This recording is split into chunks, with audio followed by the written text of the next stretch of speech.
Hi dear friends, welcome back to Nisha's magic world. അപ്പോൾ ഇന്ന് നമുക്ക് എല്ലാവർക്കും യൂസ്ഫുൾ ആയിട്ടുള്ള ഒരുപാട് ടിപ്സ് നമ്മൾ ഇൻക്ലൂഡ് ചെയ്തിട്ടുണ്ട് കേട്ടോ.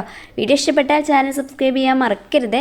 കാരണം നമുക്ക് 100K ആവാനായിട്ടുണ്ട്. നിങ്ങളെല്ലാവരും കൂടി ഒന്ന് സപ്പോർട്ട് ചെയ്യുകയാണെന്നുണ്ടെങ്കിൽ നമുക്ക് എത്രയും പെട്ടെന്ന് ആയി കാണാൻ പറ്റും. എനിക്ക് വലിയ സന്തോഷമാവും. അപ്പോൾ നിങ്ങളെല്ലാവരും എന്നെ സപ്പോർട്ട് ചെയ്യണേ. അപ്പോൾ നമ്മുടെ ഫസ്റ്റ് ടിപ്പ് എന്താണെന്ന് നോക്കാം കേട്ടോ. നമ്മളിതുപോലെ പാത്രം കഴുകാൻ എക്സോയുടെ ഈ ഒരു ബാറൊക്കെയാണ് വാങ്ങുന്നതെന്നുണ്ടെങ്കിൽ ഇതുപോലെ പാത്രത്തിലിട്ട് കഴുകുന്ന സമയത്ത് അതിൽ വെള്ളം അങ്ങനെ ആയിട്ട് വെള്ളം അതിൽ നിന്നിട്ട് പെട്ടെന്ന് അലിഞ്ഞു പോകും കേട്ടോ. അപ്പോൾ അങ്ങനെ പോവാണ്ടിരിക്കാൻ വേണ്ടിയിട്ട് നമുക്ക് ചെയ്യാൻ പറ്റുന്നൊരു കുഞ്ഞു സൂത്രമാണ്. അതിനായിട്ട് ഞാൻ റബ്ബർ ബാൻഡാണ് എടുത്തിട്ടുള്ളത്. അപ്പോൾ ഈ ഒരു പാത്രത്തിൽ ഇതുപോലെ റബ്ബർ ബാൻഡ് ഇങ്ങനെ ഇട്ട് കൊടുത്തിട്ട് അതിൻ്റെ മുകളിലാണ് നമ്മൾ ഈ ഒരു ബാറ് വെക്കുന്നതെന്നുണ്ടെങ്കിൽ പെട്ടെന്നൊന്നും അലിഞ്ഞു പോവില്ല കേട്ടോ. അപ്പോൾ നമുക്ക് എപ്പോഴും ഡ്രൈ ആയിട്ട് തന്നെ ഇരിക്കും. പാത്രം കഴുകുന്ന സമയത്ത് ഇതിലിങ്ങനെ വെക്കുക. എന്നതിന് ശേഷം കഴുകി കഴിഞ്ഞിട്ട് നമുക്കത് മറ്റേ പാത്രത്തിൽ തന്നെ വെച്ചിട്ട് അടച്ചും വെക്കാം. അപ്പോൾ ഇങ്ങനെ ചെയ്യുകയാണെന്നുണ്ടെങ്കിൽ നമുക്കൊരു മാസം വരെയൊക്കെ ബാർ അലിയാണ്ട് ഉപയോഗിക്കാനും പറ്റും. ഒരു മാസമൊന്നും ഇല്ലെങ്കിലും ഒരുപാട് പാത്രമൊക്കെ കഴുകുന്ന വീട്ടിലാണെന്നുണ്ടെങ്കിൽ 15 ദിവസമൊക്കെ നമുക്ക് നല്ല രീതിയിൽ ഇത് ഉപയോഗിക്കാൻ പറ്റും കേട്ടോ. അപ്പോൾ ഈ ഒരു ടിപ്പ് നിങ്ങൾക്കൊക്കെ യൂസ്ഫുൾ ആയിട്ടുണ്ടാകുമെന്ന് വിശ്വസിക്കുന്നു കേട്ടോ. പറ്റുന്നവരൊക്കെ ചെയ്ത് നോക്കുക, നല്ലതാണേ. അപ്പോൾ എങ്ങനെയുണ്ട് ഈ ഐഡിയ ഇഷ്ടപ്പെട്ടിട്ടുണ്ടെങ്കിൽ കമൻറ്റ് ചെയ്യാൻ മറക്കരുത്. അപ്പോൾ ഇനി അടുത്ത ടിപ്പ് എന്താണെന്ന് നോക്കാം. അതിനായിട്ട് നമ്മളൊരു സെറാമിക്കിൻ്റെ കപ്പാണ് എടുത്തിട്ടുള്ളത്. പൊട്ടിയതാണ് കേട്ടോ, ചെറുതായിട്ട് ലീക്ക് ഉണ്ട്. അപ്പോൾ അതുകൊണ്ട് തന്നെ ഇതിൽ നമുക്ക് കോഫി അങ്ങനെയൊന്നും കുടിക്കാൻ പറ്റില്ല. അപ്പോൾ ഇത് എനിക്ക് കളയാനും തോന്നുന്നില്ല, നല്ല ഭംഗിയുണ്ട് കാണാൻ. അപ്പോൾ അതുകൊണ്ട് തന്നെ ഞാൻ കിച്ചണിൽ ചെറിയൊരു ആവശ്യത്തിന് വേണ്ടി ഇതിൽ ഉപയോഗിക്കുകയാണ്. നമ്മൾ സ്പൂണൊക്കെ ഇട്ട് വെക്കാൻ കേട്ടോ. അപ്പോൾ സ്പൂണും കയ്യിലൊക്കെ ഇട്ട് വെക്കുന്ന സമയത്ത് രണ്ടും കൂടി മിക്സപ്പ് ആവും. അപ്പോൾ അങ്ങനെ ആവാണ്ടിരിക്കാൻ വേണ്ടിയിട്ട് നമുക്കൊരു റബ്ബർ ബാൻഡ് ഉപയോഗിക്കാം. ഒരു റബ്ബർ ബാൻഡ് ഈ സെറാമിക് കപ്പിൻ്റെ സെൻറ്ററിലായിട്ട് ഇട്ട് കൊടുക്കുക, ഒരു പാർട്ടീഷനായിട്ട് ചെയ്ത് കൊടുക്കാം. അപ്പോൾ 1 2 ഇനിയിപ്പോൾ വേറെയും കുറേ ഐറ്റംസ് വെക്കാനുണ്ടെങ്കിൽ 3 എണ്ണമൊക്കെ ആക്കിയിട്ട് പാർട്ടീഷൻ ചെയ്യാം. ഞാനിപ്പോൾ 2 ആക്കിയിട്ടാണ് ചെയ്യുന്നത്. എന്നിട്ട് ഒരു സൈഡിൽ നമുക്ക് സ്പൂണും ഒരു സൈഡിൽ മറ്റെന്തെങ്കിലുമൊക്കെ വെക്കാം കേട്ടോ. അപ്പോൾ അങ്ങനെ കുഞ്ഞു കുഞ്ഞു കാര്യങ്ങൾക്കൊക്കെ യൂസ് ചെയ്യാം. അതല്ലാന്നുണ്ടെങ്കിൽ കുട്ടികളുടെ പേന, പെൻസില് അങ്ങനെയുള്ള സ്റ്റേഷനറി ഐറ്റംസൊക്കെ ഉണ്ടല്ലോ, അതൊക്കെ വെക്കാൻ വേണ്ടിയിട്ട് യൂസ് ചെയ്യാൻ പറ്റും. കിച്ചണിലും യൂസ് ചെയ്യാം. അപ്പോൾ ഇങ്ങനെ ഭംഗിയുള്ള കപ്പൊക്കെ ഉണ്ട്. ഇനി വെറുതെ കളയണ്ട, ഇതുപോലെയൊക്കെ ഉപയോഗിച്ചോളൂ കേട്ടോ. ഇനി അടുത്ത ടിപ്പ് എന്താണെന്ന് നോക്കാം.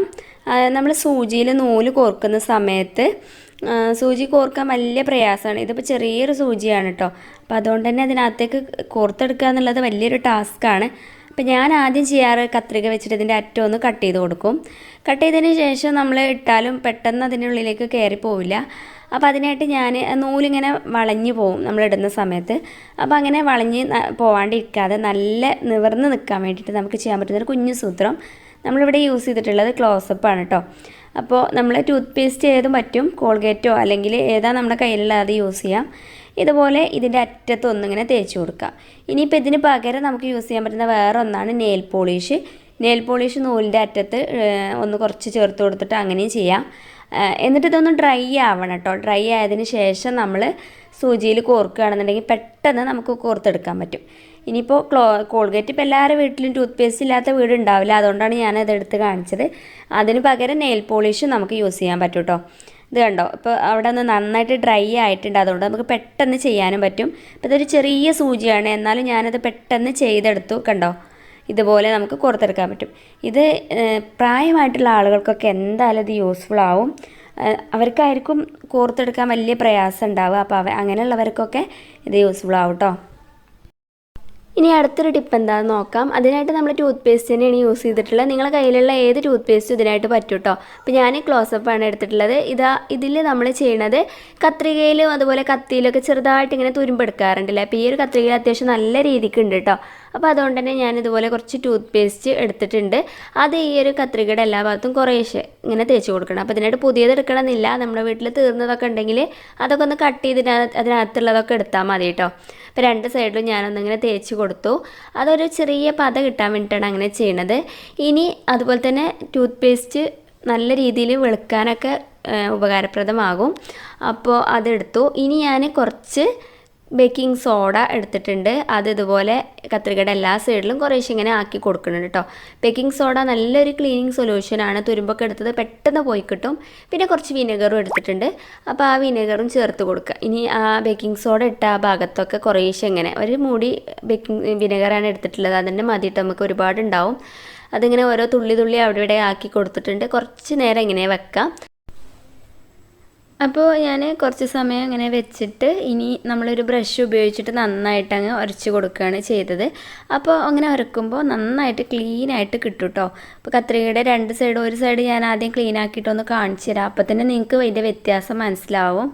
ഇപ്പോൾ ഇങ്ങനെ തുരുമ്പ് കത്തിയിലുണ്ടെങ്കിൽ അതുപോലെ തന്നെ ചില സമയത്ത് സ്പൂണുകളൊക്കെ ഉപയോഗിക്കാതെ വെക്കുമ്പോൾ അതിലുണ്ടാവാറുണ്ട്. സ്റ്റീലിൻ്റെയൊക്കെ സ്പൂണിലൊക്കെ ഉണ്ടാവാറുണ്ട് ഇങ്ങനെ. അപ്പോൾ അങ്ങനെയുള്ളതൊക്കെ ഇതേപോലെ നമുക്ക് ക്ലീനാക്കി എടുക്കാൻ പറ്റും. അപ്പോൾ ഞാൻ ഒരു സൈഡ് ഇതുപോലെ ബ്രഷ് വെച്ച് വരച്ച് ക്ലീനാക്കി എടുത്തു. അതുപോലെ തന്നെ നമുക്ക് അപ്പുറം സൈഡും ക്ലീനാക്കി എടുക്കാം. പിന്നെ ഇതിൻ്റെ ഉള്ളിൽ നമ്മൾ ബ്രഷ് അങ്ങനെ തട്ടുന്നില്ല, അതുകൊണ്ടാണ് അത് പോവാത്ത. ഇനി ബഡ്സോ അല്ലെങ്കിൽ സ്ക്രബ്ബറിൻ്റെ ഒരറ്റൊക്കെ ഉപയോഗിച്ചിട്ട് നമുക്കതിൻ്റെ ഉള്ളിൽ ക്ലീനാക്കി എടുക്കാം കേട്ടോ. ഇനി ഈ ഒരു സൈഡും ഞാൻ അതേപോലെ ക്ലീൻ ആക്കുന്നുണ്ട്. അപ്പോൾ നിങ്ങൾക്ക് രണ്ടിൻ്റെ വ്യത്യാസം മനസ്സിലായിട്ടുണ്ടാവുമല്ലോ. ഇത് കണ്ടോ, അത് നല്ല ക്ലീൻ ആയിട്ടുണ്ട്.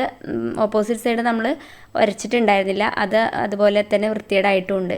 അപ്പോൾ ആ ഒരു സൈഡും കൂടി ഞാൻ ഉരച്ചിട്ട് കാണിച്ചു തരാം. അതിൻ്റെ ഉള്ളിൽ നമുക്ക് ബ്രഷ് അതിൻ്റെ ഉള്ളിലാവാത്തതുകൊണ്ടാണ് വൃത്തിയാക്കാൻ ബുദ്ധിമുട്ട്. അപ്പോൾ ചെറിയ എന്തെങ്കിലുമൊക്കെ യൂസ് ചെയ്തിട്ട് നമുക്ക് ഉരച്ചെടുക്കാം കേട്ടോ. ഇപ്പോൾ സ്റ്റീലിൻ്റെ സ്ക്രബ്ബറിൻ്റെ ആ ഒരു സൈഡ് വെച്ചിട്ട് വരക്കുമ്പോൾ പെട്ടെന്ന് പോകുന്നുണ്ട് കേട്ടോ. അതുപോലെ തന്നെ ഈ ഒരു സൈഡും ഞാൻ ക്ലീൻ ആക്കി എടുത്തു. അപ്പോൾ രണ്ടും വൃത്തിയായിട്ടുണ്ട്. അപ്പോൾ എല്ലാവരും ചെയ്ത് നോക്കുക. ഇനി അടുത്ത ടിപ്പ് എന്ന് പറയുന്നത് നിങ്ങളെല്ലാവരും ആകാംക്ഷയോടെ കാത്തിരിക്കുന്ന ടിപ്പായിരിക്കും കേട്ടോ. അത് തമ്പനയിൽ കണ്ട പോലെ തന്നെ നമ്മൾ ശർക്കര അല്ലെങ്കിൽ വെല്ലമൊക്കെ വെച്ചിട്ട് ചെയ്യുന്ന ഒരു ടിപ്പാണ്. അതിനായിട്ട് ഞാനൊരു വെല്ലം എടുത്തിട്ടുണ്ട്. ഇതുപോലെ കുറച്ച് വെള്ളം ഒഴിച്ചു കൊടുത്തു. ആ ഒരു വെള്ളത്തിലേക്ക് ഈ ഒരു ശർക്കര ഇട്ട് കൊടുത്തിട്ടുണ്ട്. ശർക്കര ഇട്ടിട്ട് നന്നായിട്ടൊന്ന് തിളപ്പിച്ച് അതൊന്ന് അലിയിച്ചെടുക്കണം. അപ്പോൾ നിങ്ങൾക്കിത് പൊടിച്ചിട്ട് ഇട്ട് കൊടുക്കണമെങ്കിൽ അങ്ങനെ ഇട്ട് കൊടുക്കുക. അപ്പോൾ പെട്ടെന്ന് ആയി കിട്ടും കേട്ടോ. ഞാൻ പൊടിച്ചിട്ടുണ്ടായിരുന്നില്ല, ഞാൻ തിളച്ച വെള്ളത്തിലിട്ടിട്ട് അങ്ങനെ ചെയ്യുകയാണ് ചെയ്തത്. ഇനി നന്നായിട്ട് തിളച്ച് വന്നതിന് ശേഷം ശർക്കരയൊക്കെ അലിഞ്ഞ് വന്നതിന് ശേഷം അതിലേക്ക് കുറച്ച് ഉപ്പ് ചേർത്ത് കൊടുക്കുക കേട്ടോ. കുറച്ച് ഉപ്പ് ഒന്ന് ബാലൻസ് ആവാൻ വേണ്ടിയിട്ടാണ്. അപ്പോൾ ഈ ഒരു തിളച്ച വെള്ളം നമ്മൾ നന്നായിട്ട് ചൂടാറിയതിന് ശേഷം നമുക്കൊരു കപ്പിലേക്ക് ഒഴിച്ച് കൊടുക്കാം. എന്നിട്ട് നമ്മളിത് ഉപയോഗിക്കുന്നത് എന്തിനാണെന്ന് വെച്ചാൽ നമ്മുടെ കിച്ചൺ സിങ്ക് അതുപോലെ തന്നെ വാഷ് ബേസിനിലൊക്കെ ബ്ലോക്ക് വരാറുണ്ട് അല്ലേ. അപ്പോൾ അങ്ങനെ ബ്ലോക്ക് വരുന്ന സമയത്ത് ഇത് കുറച്ച് ഒഴിച്ച് കൊടുക്കുകയാണെന്നുണ്ടെങ്കിൽ ആ ബ്ലോക്കൊക്കെ മാറി നല്ല രീതിയിൽ ക്ലീനായിട്ട് കിട്ടും കേട്ടോ. അപ്പോൾ വാഷ് ബേസിനിൽ ഞാൻ കുറച്ച് ഒഴിച്ച് കൊടുത്തിട്ടുണ്ട്. ഒഴിച്ച് കൊടുത്ത് അപ്പം തന്നെ നമ്മൾ വെള്ളം തുറന്ന് വിടരുത്. കുറച്ച് നേരം ഒന്ന് കഴിഞ്ഞിട്ടാണ് നമ്മൾ വെള്ളം തുറന്നിട്ടുണ്ട് കേട്ടോ. കാരണം ആ ഒരു വെള്ളം എല്ലാ ഭാഗത്തും ആവാൻ വേണ്ടിയിട്ടാണ്. അതുപോലെ തന്നെ നമ്മളെ സെപ്റ്റിക് ടാങ്കിലൊക്കെ വല്ല ബ്ലോക്കും കാര്യങ്ങളും അതായത് നിറഞ്ഞിട്ടൊക്കെ ഉണ്ടെന്നുണ്ടെങ്കിലും അതുപോലെ നമ്മളെ ക്ലോസറ്റിൻ്റെ ഒക്കെ ബ്ലോക്ക് വരാണ്ടിരിക്കാനൊക്കെ ഇത് നല്ല യൂസ്ഫുള്ളാണ്. കുറച്ച് ഇതുപോലെ രാത്രി കിടക്കുന്നതിന് മുമ്പ് കുറച്ച് ഒഴിച്ച് കൊടുത്തിട്ട് ഒന്ന് ഫ്ലഷ് അമർത്തി കൊടുക്കുക കേട്ടോ. കാരണം ക്ലോസറ്റിൽ വെക്കേണ്ട ആവശ്യമില്ല. ആ വെള്ളം എല്ലാ ഭാഗത്തും പോകണമെന്നുണ്ടെങ്കിൽ ഫ്ലഷ് ഒന്ന് അടിച്ചു കൊടുക്കണമല്ലോ. അപ്പോൾ അതൊന്ന് അമർത്തി കൊടുക്കുക. എന്നതിന് ശേഷം നമുക്ക് സാധാരണ യൂസ് ചെയ്യാം കേട്ടോ. അപ്പോൾ അങ്ങനെ എന്തെങ്കിലും ബ്ലോക്കോ കാര്യങ്ങളൊക്കെ ഉണ്ടെന്നുണ്ടെങ്കിൽ അതൊക്കെ മാറിക്കിട്ടും. അതുപോലെ തന്നെ ഞാൻ ഡൈനിങ് ഹാളിലുള്ള വാഷ് ബേസിലും ഒക്കെ കുറേശ്ശെ അത് ഒഴിച്ച് കൊടുത്തിട്ടുണ്ടായിരുന്നു. അപ്പോൾ എവിടെയാണോ ബ്ലോക്ക് ഉള്ളത് അതിലൊക്കെ നമുക്ക് ഇതുപോലെ ചെയ്യാൻ പറ്റും കേട്ടോ. അപ്പോൾ ഞാൻ കുറച്ച് സമയം കഴിഞ്ഞിട്ട് ഇതുപോലെ വെള്ളം ഒഴിച്ചിട്ട് അത് കളഞ്ഞു. അപ്പോൾ ഇത്രയേ ഉള്ളൂ ഇന്നത്തെ ടിപ്പ് എന്ന് പറയുന്നത്. നിങ്ങൾക്ക് എല്ലാവർക്കും യൂസ്ഫുൾ ആയിട്ടുണ്ടാവുമെന്ന് വിശ്വസിക്കുന്നു. അപ്പോൾ ഇതിലേതെങ്കിലും ഒരു ടിപ്പ് നിങ്ങൾക്ക് യൂസ്ഫുൾ ആയിട്ടുണ്ടെങ്കിൽ നിങ്ങളുടെ ഫ്രണ്ട്സിനും ഫാമിലിക്കും ഒക്കെ ആയിട്ടൊന്ന് ഷെയർ ചെയ്ത് കൊടുക്കാൻ മറക്കരുത്. അതുപോലെ തന്നെ ചാനൽ സബ്സ്ക്രൈബ് ചെയ്യാതെ കാണുന്നവരുണ്ടെങ്കിൽ പ്ലീസ് ഒന്ന് സബ്സ്ക്രൈബ് ചെയ്ത് സപ്പോർട്ട് ചെയ്യുക കേട്ടോ. വീണ്ടും നല്ലൊരു വീഡിയോ ആയിട്ട് കാണാം. ബൈ. Thanks for watching.